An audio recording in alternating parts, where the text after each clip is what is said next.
Oggi entriamo nello specifico nell'applicazione modellistica e la giornata, il pomeriggio sarà diviso in due parti. Nella prima, il focus sarà su alcuni aspetti legati alla sostenibilità, in particolare ci occuperemo di impronta del carbonio, dell'acqua e alcuni aspetti energetici, confrontando alcuni scenari che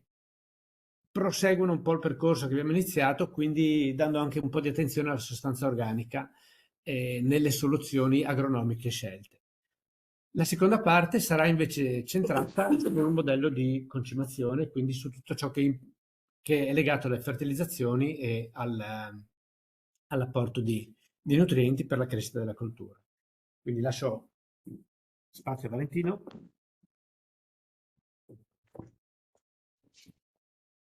Buonasera, ben arrivati. Passiamo appunto subito alla prima presentazione, in cui anche illustrerò quelli che sono un po' il percorso e i temi che affronteremo oggi nell'esaminare le possibili simulazioni che abbiamo, che si sono rese possibili dalle applicazioni modellistiche di Agrix. La prima presentazione, la prima parte praticamente, in quella che sarà l'agenda un po' degli interventi di oggi, un po' le aveva già anticipati Stefano Barbieri, ci concentreremo sull'analisi della rotazione culturale triennale e verificheremo in termini di parametri di sostenibilità che sono quelli dell'impronta del carbonio, l'impronta dell'acqua, ma una ultima novità che abbiamo sviluppato anche l'impronta energetica del tipo di eh, ehm, tipo di approccio agronomico prescelto e questo tipo di percorso lo faremo utilizzando una delle tre applicazioni agronomiche della piattaforma Agris, che è quella denominata Z, che è appunto eh, indirizzata a valutare parametri sia ambientali, parametri energetici e anche parametri materiali, proprio per dare una misura della sostenibilità. La seconda parte invece,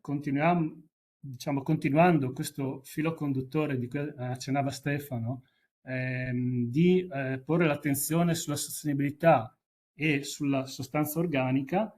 volevamo invece sottoporvi alcune possibilità che il modello CN, che è il modello dedicato alla fertilizzazione, presente sulla piattaforma Agrix,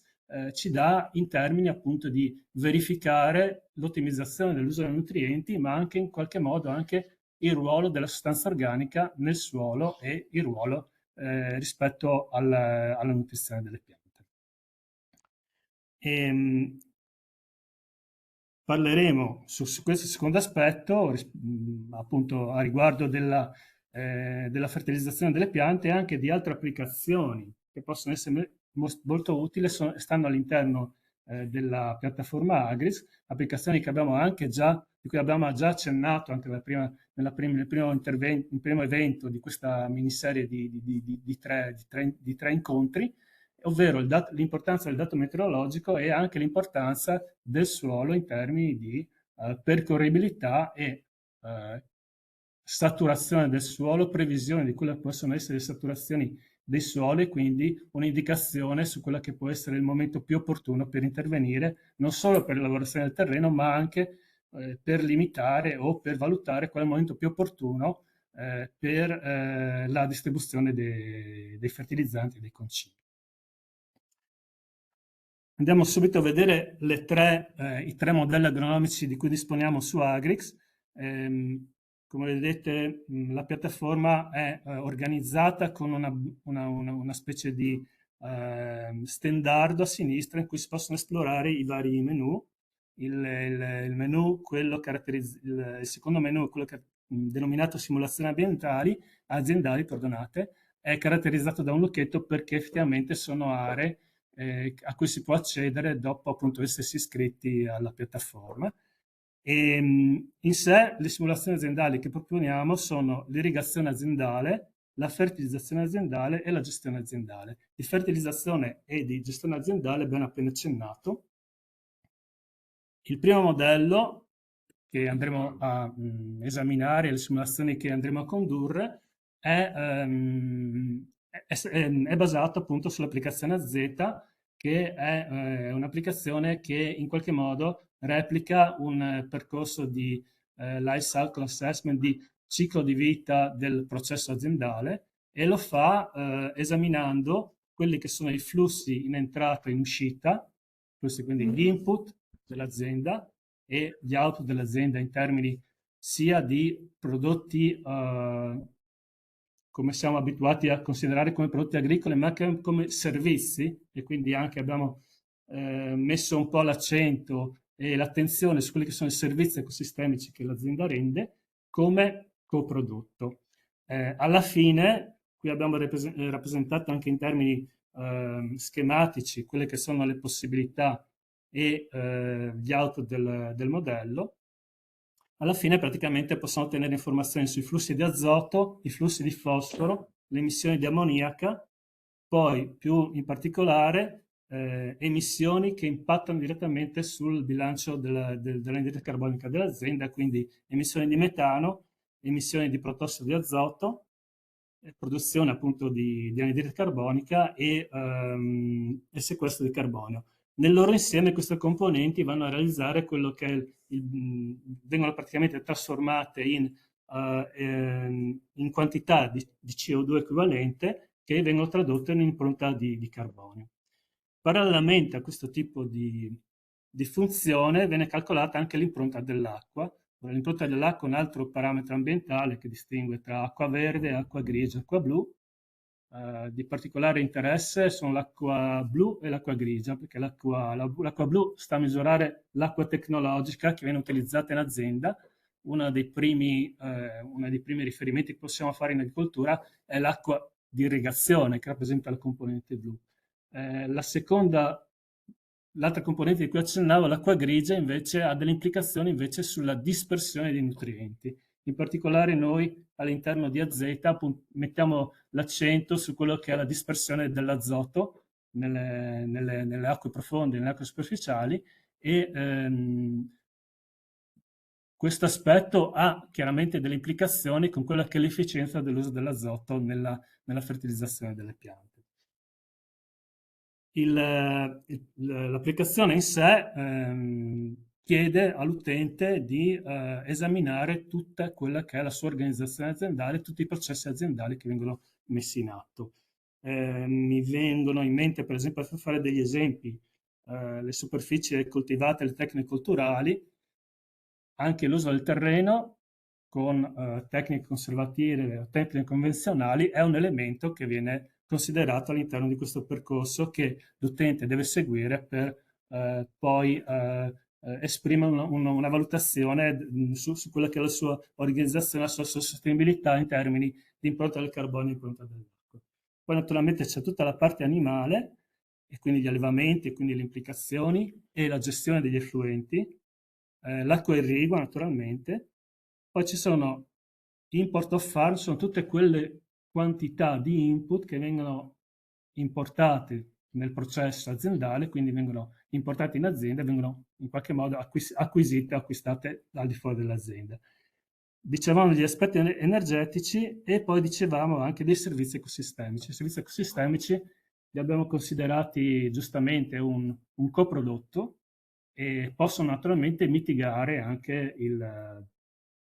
l'impronta del carbonio, perché effettivamente se noi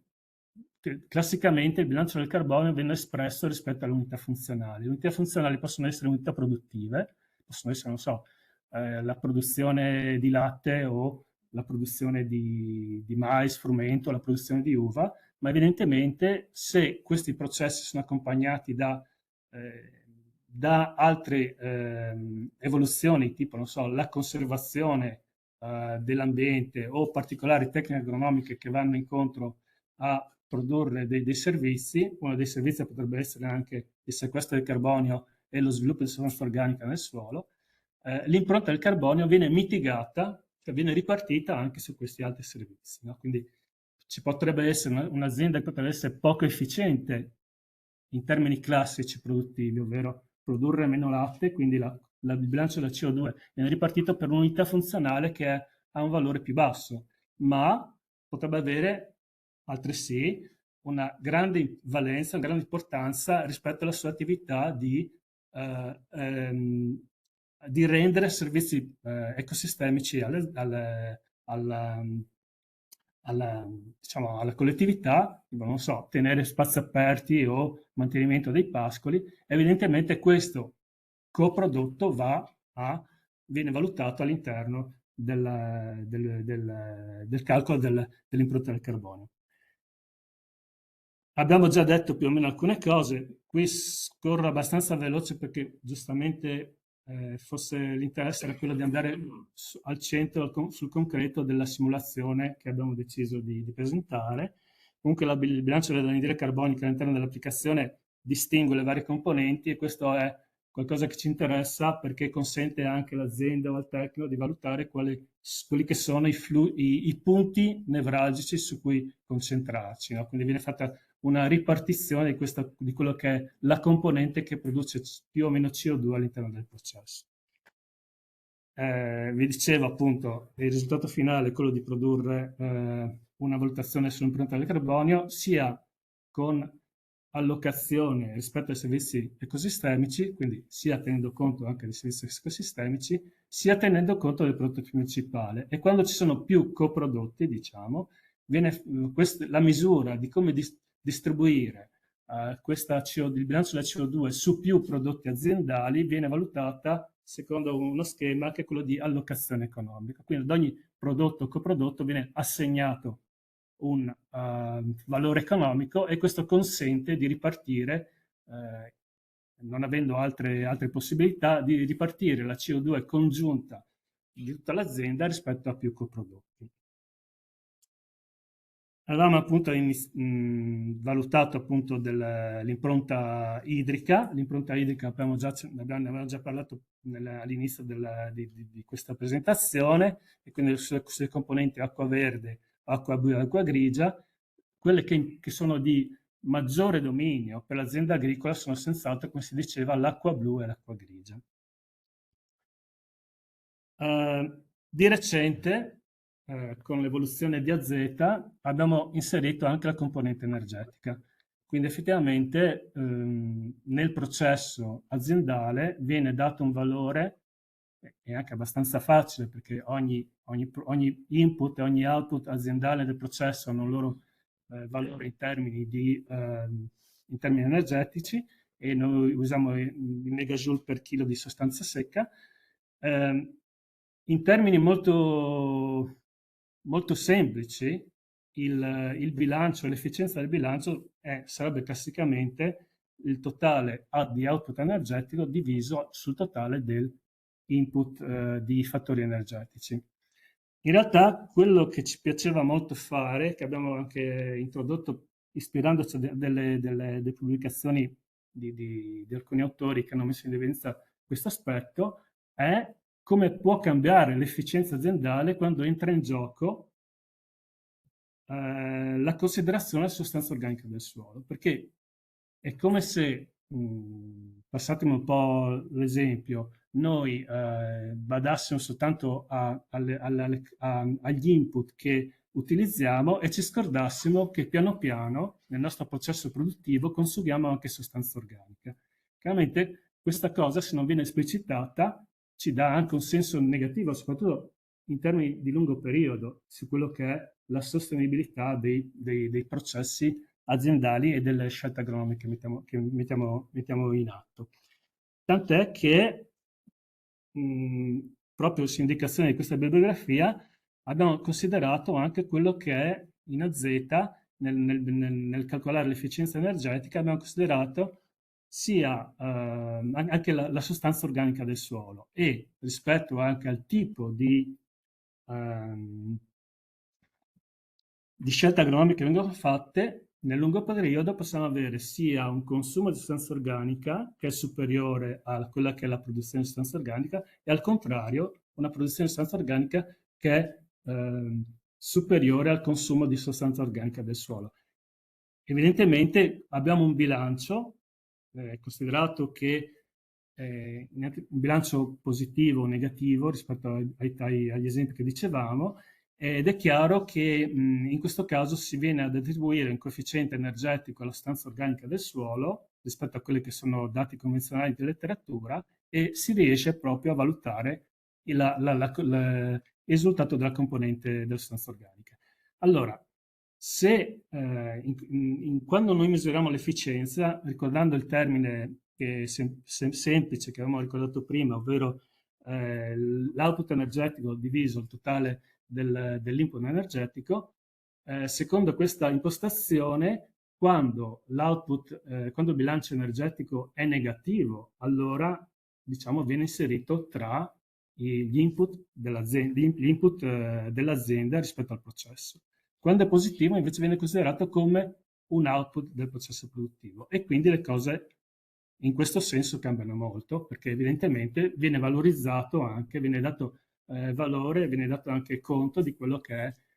il tipo di gestione agronomica rispetto alla produzione e al mantenimento di un certo livello di sostanza organica nei suoli dell'azienda stessa. E questo, uno degli altri parametri che vedremo adesso nella simulazione che abbiamo proposto, è proprio incentrato molto su quello che è il significato della sostanza organica del suolo. Quali sono le simulazioni agronomiche che abbiamo proposto? Abbiamo fatto qualcosa di molto semplice e abbiamo preso in considerazione una rotazione mais, soia, frumento, che in realtà era anche un po' un classico che avevamo anche riscontrato in aziende che praticano agricoltura conservativa, anche se c'è una differenza tra considerare la sola rotazione e già considerare una rotazione è un fatto molto positivo in termini di sostenibilità e anche di conservazione della sostanza organica del suolo, però guardando a aspetti sempre più conservativi abbiamo considerato in quelle che sono le simulazioni, allora diciamo che la situazione standard è questa S0, quindi abbiamo la classica rotazione senza con lavorazioni classiche e con terreno nudo tra le varie colture principali. Poi praticamente abbiamo considerato anche la possibilità di intervenire apportando sostanza organica attraverso il letame bovino. La terza opzione, come vedete il numero crescente significa che stiamo andando a crescere quello che è la sostenibilità. La terza opzione era quella in cui il 25% della SAU di questa rotazione era occupata da colture di copertura, quindi da cover crop o catch crop. La terza opzione ancora abbiamo cercato di vedere cosa succede quando aumentiamo ancora la superficie coperta, quindi quando riduciamo il più possibile il terreno nudo tra le varie colture. La terza e la quarta opzione sono invece tipicamente opzioni di agricoltura conservativa, ovvero il terreno è sempre coperto da catch crop e cover crop, con la minima lavorazione abbiamo un certo numero di residui e un certo disturbo del terreno che è naturalmente inferiore a quello che si trova in situazioni convenzionali. Con non lavorazione evidentemente abbiamo un disturbo ancora inferiore del terreno e quindi con delle implicazioni che vedremo direttamente sul mantenimento della sostanza organica del suolo. Qui praticamente sono state schematizzate queste varie operazioni con questa legenda. Andiamo subito a vedere quelli che sono i risultati di questa simulazione che abbiamo ottenuto con AZ. Allora, i risultati sono stati espressi rispetto alle tesi che abbiamo considerato. Abbiamo sul primo istogramma abbiamo la rappresentazione di quello che è il sequestro di carbonio unitario per anno e per ettaro di superficie di questa rotazione e vediamo evidentemente che il vantaggio a favore della simulazione con non lavorazione è molto marcato, tant'è che ha un valore di sequestro di carbonio superiore due volte praticamente a quello che è lo standard iniziale. Allora, lo standard iniziale evidentemente comunque ha un suo contributo in termini di sequestro di carbonio perché abbiamo considerato che i residui del mais non sono rimossi. Evidentemente se considerassimo anche un tipo di gestione della coltura del mais potrebbe essere quella della produzione di insilato o della rimozione di biomassa per la produzione di biogas, evidentemente quei residui culturali che comunque garantiscono un apporto di sostanza organica al terreno verrebbe a mancare, quindi l'apporto di sostanza del sequestro di carbonio, l'apporto di sostanza organica dei residui culturali si abbasserebbe notevolmente. Ci sono due aspetti che possono spiegare questi risultati, anzi, non solo, che si aggiungono a spiegare questi risultati, e che sono quelli della degradazione della sostanza organica espressa in azoto, la sostanza organica degradata, e quello del consumo del carburante, che abbiamo rappresentato in questo secondo istogramma. È chiaro che uno degli risultati più evidenti della gestione agronomica con l'agricoltura conservativa è il minore consumo di carburante, e quindi, visto che il carburante ha la sua impronta in CO2 consumata, è evidente che questo aspetto conta su quello che è la produzione, il bilancio di CO2 dell'azienda. Ma abbiamo anche un andamento decrescente in quella che è la degradazione di sostanza organica nel suolo, espressa in termini di azoto della sostanza organica. Vi diciamo subito, noi praticamente quando abbiamo sviluppato le equazioni che stanno dietro questo modello ci siamo ispirati a quelle che sono le indicazioni dell'IPCC, che è questa appunto organizzazione dell'ONU che cerca appunto di dare delle indicazioni su quelle che sono l'impatto delle pratiche sul clima, delle pratiche economiche, che vanno sia di tutti i settori, quindi non solo su quello agricolo. Evidentemente che ci può essere una maggiore o minore precisione in queste equazioni se passiamo da equazioni sviluppate convenzionalmente o proposte convenzionalmente da questi gruppi, invece a equazioni o a dati o a risultati che siamo in grado di raccogliere qui sul nostro territorio. E quindi questo è anche un po' anche il ruolo della nostra agenzia, no? Quello di raccogliere informazioni per dare raccogliere dati per dare delle informazioni, delle conoscenze che siano più possibili legate a quello che è la realtà locale, la realtà regionale della nostra agricoltura. E quindi i risultati che vediamo sono senz'altro risultati dovuti a funzioni, equazioni ricavate dalla letteratura. Certamente potrebbero migliorare e possono migliorare quanto più questo tipo di equazioni che stanno dietro i modelli sono personalizzate con dati locali e con esperienze e esperimenti locali. Questo è un altro aspetto che ci permette di esprimere l'applicazione Z, ovvero quando si parla di emissioni dovute alla protossido di azoto, ci sono in effetti due componenti, una diretta e una più indiretta. Perché è importante il protossido di azoto? Il protossido di azoto è importante perché se lo valutiamo in termini di CO2 equivalente ha un coefficiente che è circa 300 volte quello della CO2, quindi in termini di riscaldamento globale è 300 volte più importante di quella che è il potere di riscaldamento globale che è determinato da un chilo di CO2.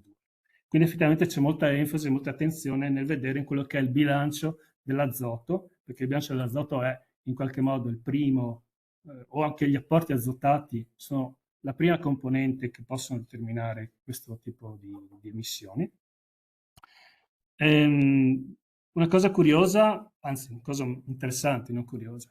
vediamo che naturalmente quella che è la componente indiretta ha una valutazione favorevole per quanto riguarda la minima lavorazione e la non lavorazione. Il significato qui dietro sta nel fatto che la componente indiretta è molto legata all'icine runoff di azoto. In questo caso l'alto uso di cover e di colture di copertura, quindi anche la loro capacità di trattenere azoto viene rilasciato dalla coltura principale, hanno un significato molto, molto alto nel ridurre quelle che sono le emissioni in protossido di azoto, perché implicano direttamente un intervento diretto su quella che è la dispersione dell'azoto nell'ambiente. Per quanto riguarda invece le tecniche agronomiche, le emissioni indirette, si comunicavamo tra di noi i risultati e appunto vediamo che la lettamazione ha un effetto molto positivo, perché è la tecnica agronomica che consente di avere un minore impatto. In realtà qui dentro ci sono aspetti che riguardano il fatto che abbiamo usato letame, quindi ha un rilascio nel tempo molto meno impattante rispetto a altri concimi che hanno utilizzato, altri fertilizzanti minerali che hanno utilizzato in simulazioni, in cui il maggiore significato, il maggiore peso era attribuito al nitrato ammonico. Allora, evidentemente, avendo un rilascio immediato, diciamo che ha anche un impatto immediato quando l'azoto e il nitrato ammonico non vengono subiti dalla coltura. E nel caso invece del letame abbiamo una specie di rilascio a lenta cessione un po' specifico, perché naturalmente l'azoto legato alla componente meno degradabile del letame viene rilasciato nel tempo più lentamente. Quindi questo spiega anche questo effetto che abbiamo ottenuto. Dicevamo dell'acqua grigia. L'acqua grigia è in qualche misura la terza componente dell'impronta dell'acqua, che è quella più legata alla dispersione di sostanze che non vengono utilizzate all'interno del ciclo produttivo. Nell'applicazione dell'impronta dell'acqua che abbiamo in AZ, ci sono diversi input che potrebbero essere dispersi nell'ambiente. Potrebbero esserci anche i singoli principi attivi degli antiparassitari o delle sostanze che utilizziamo per contrastare le malattie delle piante o anche i parassiti delle piante. Certamente è una cosa che è stata fatta, ma è una cosa molto complicata perché ogni molecola ha un suo comportamento nelle acque profonde. C'è anche un altro aspetto, potrebbe esserci anche l'impronta dell'acqua grigia legata alla componente fosforo, ma tradizionalmente noi, anche visto anche l'interesse che abbiamo nell'affrontare temi come la direttiva nitrati, l'utilizzo dei fertilizzanti azotati in agricoltura, ci siamo concentrati sull'impronta dell'acqua grigia legata ai nitrati che vengono in qualche modo sfuggono all'utilizzazione agronomica nel processo aziendale. E dicevamo, qui naturalmente vedete l'effetto, passiamo dalla nostra situazione standard, via via l'effetto delle cover si fa sentire proprio perché la loro capacità di trattenere azoto legato al ciclo produttivo delle culture principali. E poi naturalmente abbiamo una riduzione dell'acqua grigia legata alla dispersione di azoto che riguarda sia la minima lavorazione che la non lavorazione, che sono molto elevate. Cioè sono, diciamo, una riduzione più marcata e qui queste due tecniche agronomiche si portano dietro i due effetti. Il primo è quello naturalmente della minore riduzione di degradazione di sostanza organica, ma si portano dietro anche l'effetto delle culture, delle cover crop che sono state utilizzate nel garantire la tecnica di agricoltura conservativa, diciamo, come la intendiamo, cioè quella che praticamente intendiamo in senso completo e più compiuto, e quindi che non riguarda solo le lavorazioni, ma riguarda anche l'uso di catch crop e cover crop che garantiscono comunque la copertura del suolo tutto l'anno, e poi naturalmente anche il fatto di disturbare, ossidare meno la sostanza organica del terreno con delle lavorazioni che sono meno impattanti e meno aggressive, diciamo appunto anche su quelle che sono, che sono la disponibilità di sostanza organica nel suolo.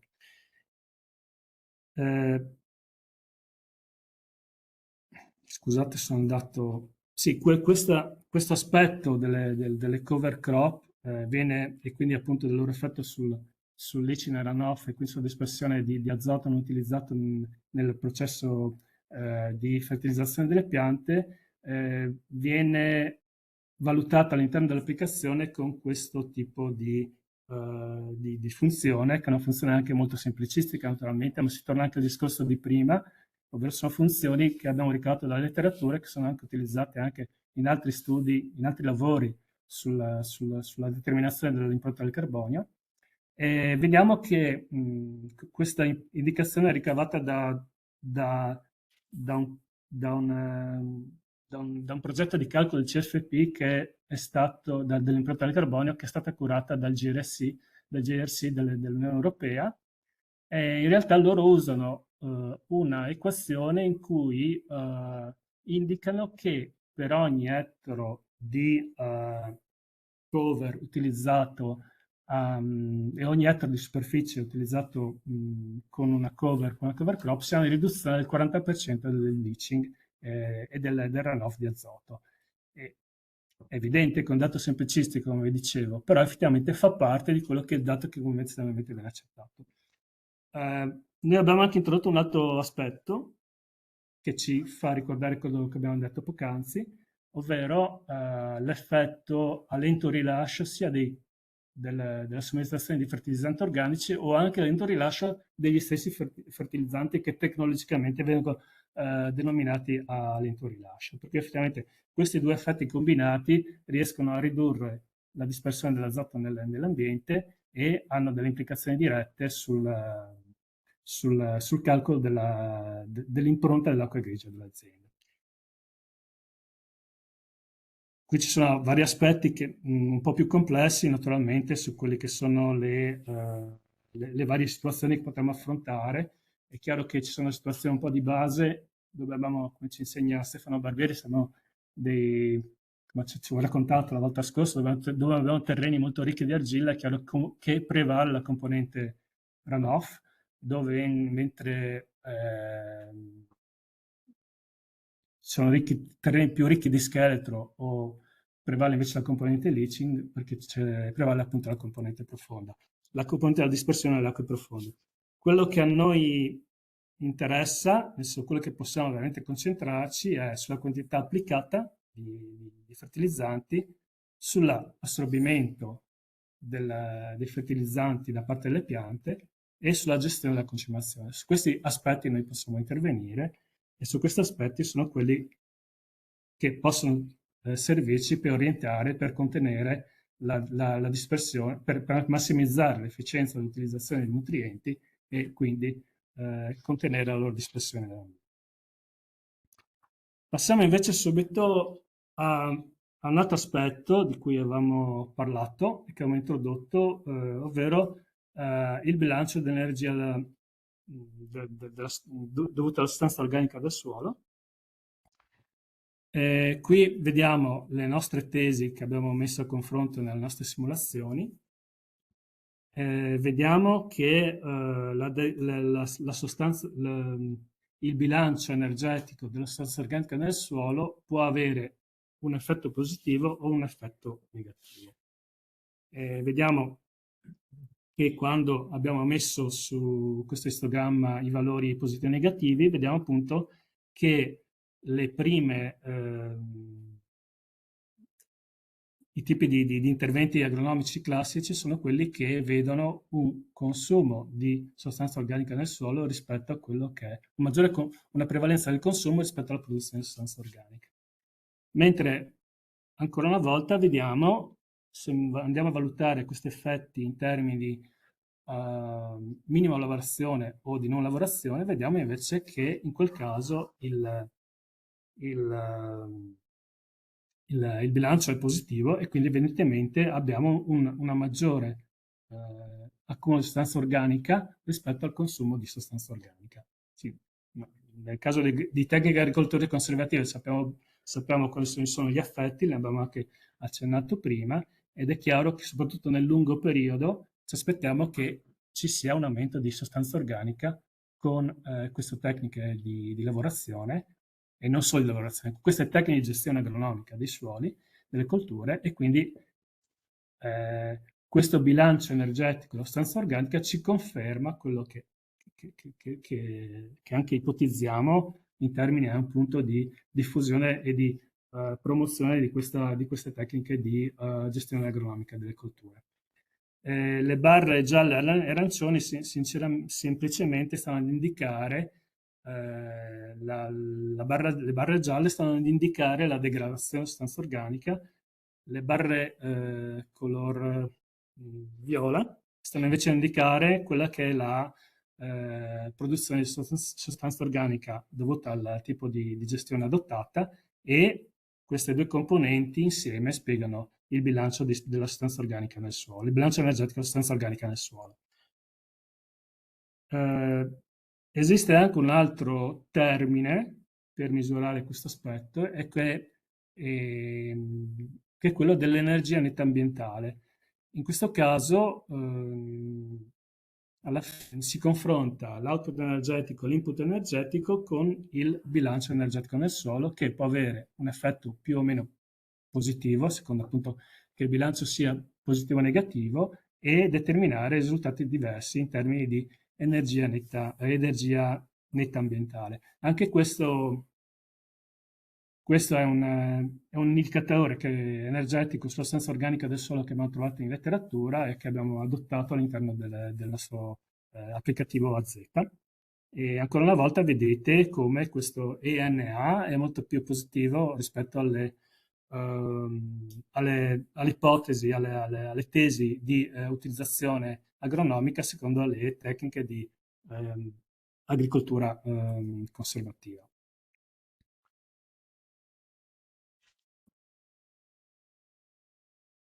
Ricordando quello che era all'inizio, quello che era il nostro bilancio energetico corretto per il fattore per il ruolo della sostanza organica del suolo, dicevamo che quando si ha un consumo di sostanza organica nel suolo, l'efficienza diminuisce perché diventa un fattore di input del nostro bilancio energetico. Al contrario, quando abbiamo un bilancio positivo della sostanza organica del suolo, in quel caso consideriamo quell'effetto come un prodotto del processo agricolo, quindi l'efficienza globale nei due casi viene a cambiare. Abbiamo qui confrontato, sempre con l'applicazione AZ, quelli che sono i risultati delle varie tecniche di mantenimento di tecniche agronomiche adottate, e vediamo che evidentemente ripercorrendo quello che è il significato di quell'indicatore, più il bilancio energetico diventa positivo, più l'efficienza energetica corretta a questo fattore diventa aumenta di valore. Quindi abbiamo valori che vanno da 1,50 a 2,70 per quanto riguarda la situazione standard e la situazione diciamo di agricoltura con non lavorazione, e vediamo che comunque questo è accompagnato da un bilancio energetico più negativo nel caso standard e un bilancio energetico più positivo nel caso dell'agricoltura conservativa con non lavorazione.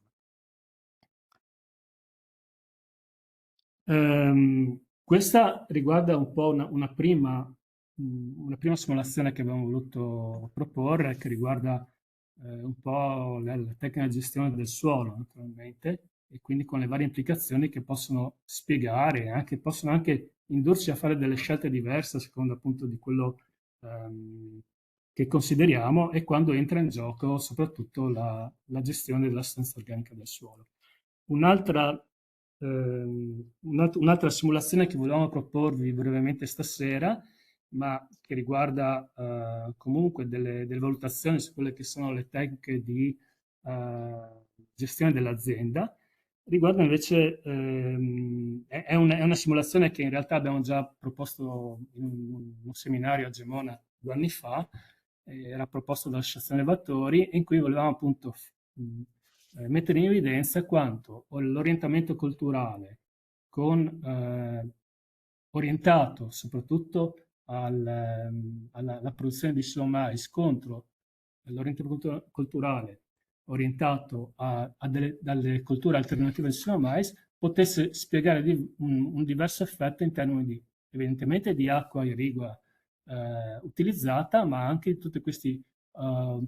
indicatori che abbiamo introdotto, che sono quello dell'impronta del carbonio e dell'impronta dell'acqua. E brevemente andiamo soltanto a segnalarveli. Praticamente qui avevamo 4 situazioni, una situazione standard basata soprattutto su silo mais e le situazioni chiamate Sim A, Sim B e Sim C, dove vedevamo che progressivamente la superficie a silo mais implicata nell'azienda per produrre gli alimenti per gli animali diminuiva progressivamente fino a scomparire nella simulazione C. Intanto cosa vedevamo? Che più o meno la produzione di energia per gli animali per ettaro di superficie era più o meno costante, perché le barre blu ci dicevano che bene o male, passando da una situazione all'altra, avevamo una produzione di energia per l'alimentazione degli animali derivante dalle colture dedicate all'alimentazione del bestiame che era più o meno simile e quindi da questo punto di vista è qualcosa che si può fare. La cosa più interessante, ma anche evidente, è chiaramente se ci spostiamo da colture che hanno un orientamento culturale autunno-invernale, è chiaro che fa bisogno di acqua e rigua, viene ad essere abbattuto e quindi quello che è la quantità in questo caso di acqua blu che utilizziamo per metro cubi di acqua irrigua che utilizziamo per la superficie va via a modificarsi, passando appunto a valori di circa 600-700 metri cubi di acqua ad ettaro per ridursi fino nel caso che l'orientamento culturale aziendale sia orientato a colture alternative al solo mais e utilizzando soprattutto colture autunno-invernali, chiaramente in quel caso il ricorso all'acqua irrigua è inferiore. Questo vuol dire che c'è anche un diverso rischio, no? Perché se noi questa cosa l'avevamo fatta nel 2022, se nel 2022 abbiamo visto appunto una situazione in cui effettivamente tante colture, tante produzioni erano state proprio compromesse anche all'interno delle aziende zootecniche. Per cui se vogliamo dare una rischiosità in termini anche di situazione di cambiamento climatico rispetto alle produzioni che vengono effettuate e quindi l'alimentazione di animali basata su colture primaverie estive come il mais, è chiaro che il rischio di vedere compromesso il nostro raccolto è più elevato. Quindi da questo punto di vista aveva anche un senso mettere in evidenza questa possibilità. Naturalmente, valutando quello che è quella situazione in termini di impronta dell'acqua e l'impronta del carbonio, qui avevamo dedicato tutte le possibilità che l'applicazione ci consente e quindi avevamo discriminato il bilancio della CO2 tra emissioni da protossido di azoto, acquisto di carburanti, consumo di di acqua irrigua, input esterni e anche carburanti utilizzati in azienda. Quello evidente che si passava da un maggior passando ad un tipo di razione degli animali che non considerava il silo mais, è chiaro che il ricorso a input esterni era più elevato. Però, nonostante tutto, diciamo che l'impronta del carbonio si manteneva su valori più bassi anche nella simulazione che non prevedeva l'uso di silo mais. E come dicevamo,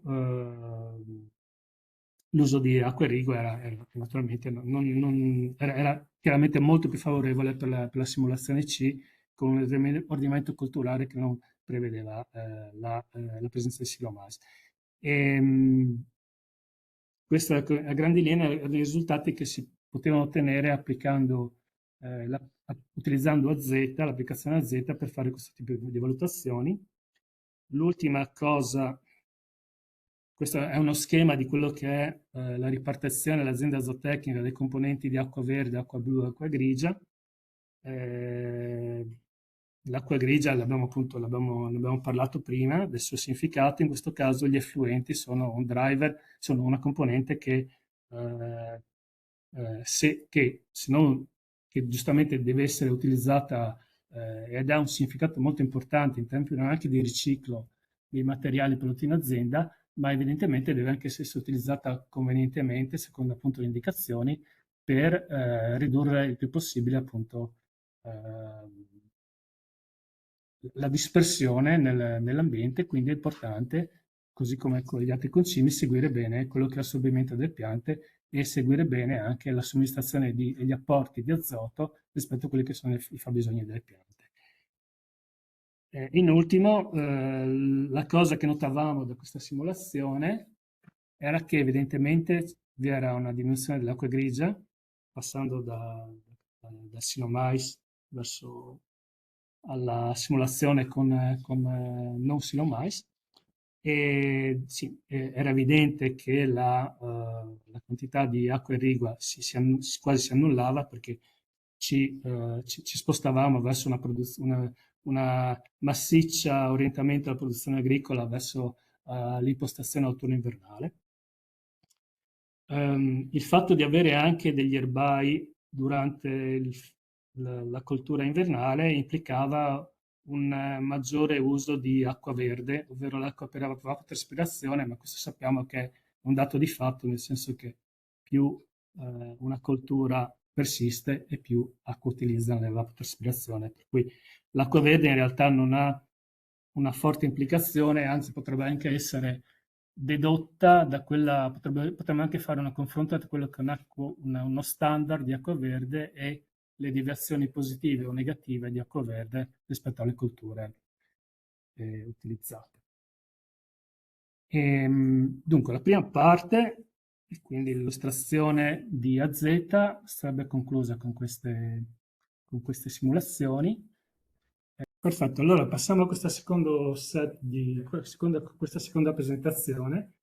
Come dicevamo appunto in sede di presentazione di questa giornata, abbiamo cercato di mantenere un filo conduttore, appunto come diceva Stefano Barbieri, rispetto a quelle che erano le tematiche già iniziali, quelli sul dato agrometeorologico e anche sull'uso della risorsa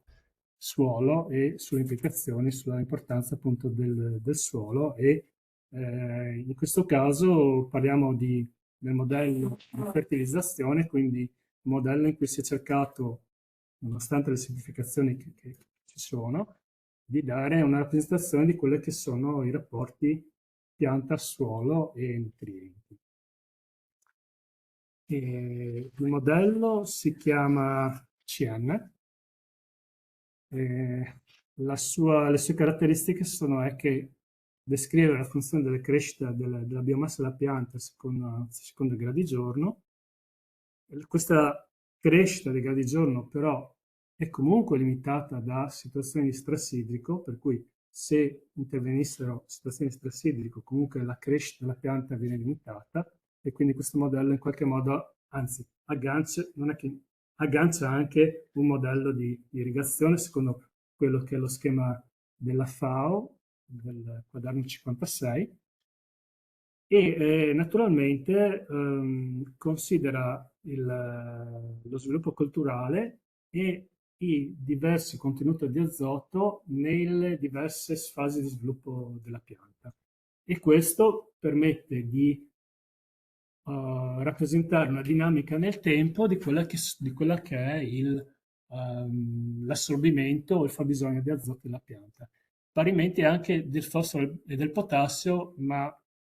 su questa cosa non lo fa lo fa in termini finali, e tant'è che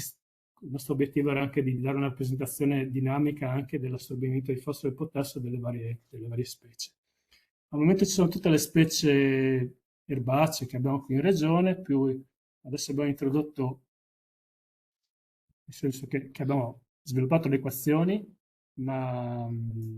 stiamo testando i risultati del modello anche per melo, vite e prossimamente kiwi, perché alla fine della primavera sono andate in fase di test, anche queste tre colture arboree saranno disponibili. all'interno del modello CN. Tecnicamente il ciclo del lavoro del modello è questo, ovvero utilizza, e qui si ritorna all'importanza del dato meteo e del fatto che per fortuna, grazie alla collaborazione con Osmer ARPA, abbiamo un set di dati giornalieri, anche eh, orari, di parametri meteo che servono ad alimentare questi modelli. In questo caso in particolare viene utilizzata la temperatura media giornaliera per calcolare i gradi giorno delle singole colture. Questo ha implicazioni sullo sviluppo della biomassa della pianta. La biomassa della pianta che avrà dei suoi rapporti tra parte fruttifera e parte vegetale. Nell'ambito dei gradi giorno, i dati che abbiamo utilizzato erano parametrizzati con un diverso contenuto di azoto nelle parti della pianta a seconda delle fasi e questo ha permesso di costruire in prima approssimazione una dinamica dei fabbisogni dell'azoto per le diverse colture. E quindi effettivamente in questa semplificazione la dinamica dei fabbisogni dell'azoto durante l'intero ciclo culturale sono descritte appunto dalle funzioni che stanno dietro al modello. Quali erano gli obiettivi del modello? Seguire le fasi culturali di assorbimento dei nutrienti naturalmente e in questo senso assecondandole e perseguendo appunto questo obiettivo, l'altro obiettivo è quello di limitare le perdite di nutrienti dal sistema pianta-suolo, perché se i nutrienti si disperdono dal suolo vanno a finire in altri contesti che possono essere le acque profonde o le acque superficiali. Poi un altro aspetto che ci premeva considerare appunto era limitare le perdite di sostanza organica o vedere quali tecniche di somministrazione delle matrici organiche potessero in qualche modo preservare o garantire un buon livello, un livello accettabile agronomicamente di sostanza organica nel suolo. E il contesto appunto generale appunto era comunque quello di limitare le perdite nell'ambiente dei nutrienti che vengono apportati sia in forma minerale che in forma organica. Il modello ha alla base questo bilancio che chiaramente ha delle semplificazioni, e quindi abbiamo tra le parti positive sono segnate in nero, le parti negative, i termini negativi del bilancio sono qui segnalati in rosso e evidentemente tra gli input abbiamo gli input dovuti alla somministrazione di concimi sia organici che minerali. Poi c'è la componente suolo. La componente suolo ha due componenti, ovvero l'assenza organica del suolo che viene messa a disposizione della coltura e che viene utilizzata alla coltura e la mineralizzazione, diciamo endogena, chiamiamola così, dell'azoto che deriva dalla degradazione della sostanza organica. E poi naturalmente componenti che in qualche modo riducono l'azoto generalmente disponibile, perché il significato di questa equazione è questo, di questo bilancio è questo, sono l'assorbimento di azoto da parte della pianta e la dispersione dell'azoto attraverso i consueti fenomeni di Lichin-Aronoff. Allora, questa è una simulazione dell'utilizzo del modello CN. Naturalmente non ci sono termini precisi in termini di quantità di concime somministrato e quant'altro, ma ci premeva dimostrare com'è la dinamica dell'azoto rispetto a questa funzione che abbiamo descritto. No? Quindi abbiamo l'assorbimento della pianta, da parte della pianta, naturalmente la pianta cresce a seconda del progredire della stagione, questo vuol dire che giustamente dietro la pianta si svilupperà sulla base sia dei gradi giorno, che sono tipici di quella della specie, che della disponibilità di acqua. Poi evidentemente la quantità di sostanza organica disponibile per quella pianta cresce, nel senso che cresce l'apparato radicale della pianta. La parte mineralizzata invece è un dato endogeno, quindi non ha molto connessione con gli altri aspetti. E la combinazione di questi componenti ci esprime questa curva gialla che in realtà è l'azoto disponibile. Perché evidentemente se non somministrassimo azoto avremmo questo tipo di situazione, quindi con un consumo di azoto da parte della componente rispetto a quelli che sono i fabbisogni della pianta. Noi volevamo presentare alcune strategie che abbiamo inserito nel modello CN, strategie che permettono in qualche modo di seguire meglio quello che sono i fabbisogni della pianta e di assecondarli meglio anche rispetto alla tecnica di fertilizzazione. Diceva appunto Stefano prima che su questo modello abbiamo più possibilità di fare delle misure in campo, nonostante che magari limitate alle misure che possiamo fare noi in campo, perché evidentemente per una valutazione più meccanicistica, più specifica di quello che succede, avremo bisogno anche di affrontare la valutazione anche con strumentazioni diverse. No? Ma per esempio i colleghi qui di ERSA utilizzano concime all'intercessione.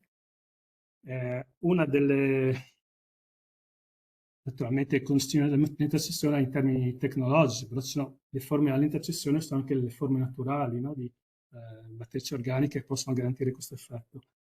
Qui abbiamo mostrato come è possibile all'interno dell'applicazione selezionare una delle matrici organiche, una dei concimi tecnologici, diciamo, dichiarati all'intercessione, che abbiamo considerato una formulazione con inibitori. Anche qui non abbiamo fatto nessuna simulazione reale, ma solo per far vedere quella che è la dinamica del sistema. Come vedete, non so se si vede anche online, qui sotto vedete che ci sono delle piccole barre azzurre verticali che stanno ad indicare la quantità di azoto che viene rilasciato dal formulato all'intercessione, quindi segue una funzione di rilascio nel tempo tipica e che praticamente si esaurisce dopo, a seconda del formulato, si esaurisce dopo un certo numero di giorni. Qui abbiamo usato una quantità spropositata per far vedere i movimenti del sistema, perché vediamo questa linea gialla che è l'azoto disponibile schizza in alto in termini appunto evidenti, no? Ma proprio perché le quantità le frazioni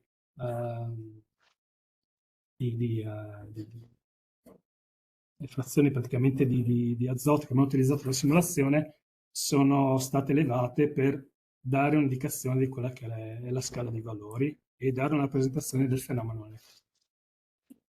Questa è una delle strategie che può essere utilizzata all'interno di CN per seguire meglio quella che è l'evoluzione dei fabbisogni della pianta. Un'altra strategia è quella di utilizzare concimi organici. I concimi organici all'interno dell'applicazione seguono due vie. Una parte naturalmente viene classicamente, concettualmente, riprendiamo appunto il suo destino in termini di produrre sostanza organica nel terreno. Ma che c'è anche un'altra quantità che comunque viene degradata dalla sostanza organica somministrata con matrici organiche, viene degradata per fornire azoto, fosforo e potassio che può essere reso disponibile dalle piante. Noi utilizziamo due funzioni. Naturalmente questi sono gli aspetti concettuali che abbiamo messo in atto nelle equazioni che stanno dentro il modello. È chiaro che ogni scelta per avere una sua attendibilità deve essere in qualche modo parametrizzata, no? Quindi magari sul letame o sull'liquame c'è anche molto semplice costruire delle funzioni di questo tipo. Se abbiamo altre funzioni ancora più complesse, potrebbe essere per esempio sul sovescio, che comunque è un apporto di sostanza organica al terreno, non abbiamo informazioni che ci permettono di essere altrettanto sicuri in quelli che sono i parametri delle due funzioni da adottare, perché le funzioni rimangono sempre quelle. Il loro andamento nel tempo evidentemente dipende dai valori dei parametri attribuiti. Eh, Nel modello è possibile scegliere una di queste frazioni organiche, ce ne sono, ne abbiamo circa una cinquantina, più che altro è uno spazio informatico importante perché ci permette comunque di cambiare il nome della matrice e di inserire un'altra matrice non tanto in termini di nome, ma quanto di parametri che ci stanno dietro. Quindi ogni matrice si caratterizza per un suo coefficiente di unificazione e una sua degradazione della sostanza organica. Qui vediamo soltanto che alla fine, con l'applicazione, a seconda dell'elemento culturale, possiamo somministrare una quantità di sostanza organica, che è rappresentata da questa barra blu, che evidenzia l'input di azoto dovuto alla sostanza organica somministrata. Un'altra strategia invece è quella di utilizzare la fertilizazione. Chiaro che ci sono momenti, soprattutto nelle colture erbacee, in cui non è proponibile entrare in campo perché la copertura della coltura non ci permette di effettuare delle operazioni come quelle di frazionare la distribuzione di concimi rispetto a quelli che sono i fabbisogni della coltura. Una delle possibilità è quella di usare concimali di alta cessione, un'altra possibilità per i seminativi che siano dotati di impianti anche di subirrigazione è quella di adottare la fertilizazione, così come invece gli impianti delle colture arboree che sono dotati di impianti di fertilizazione possiamo produrre degli schemi di fertilizazione. In questo caso l'applicazione ci chiede di caricare un set di dati che vanno che seguono l'andamento del calendario dell'anno e dove dobbiamo inserire il valore di irrigazione utilizzato più le quantità di fertilizzanti, di nutrienti in termini di azoto, fosforo e potassio. Qui abbiamo fatto questa simulazione per mostrarvi qual è il comportamento nel tempo, quindi le barre azzurre sono interventi di fertilizazione, anche qui abbiamo usato dosi spropositate per una questione di scala del grafico, e vedete come dinamicamente ad ogni somministrazione segue la quantità di azoto disponibile aumenta. Vedete che c'è questa conseguenzialità tra somministrazione di azoto con la fertilizazione e quantità di azoto che diventa disponibile per la pianta.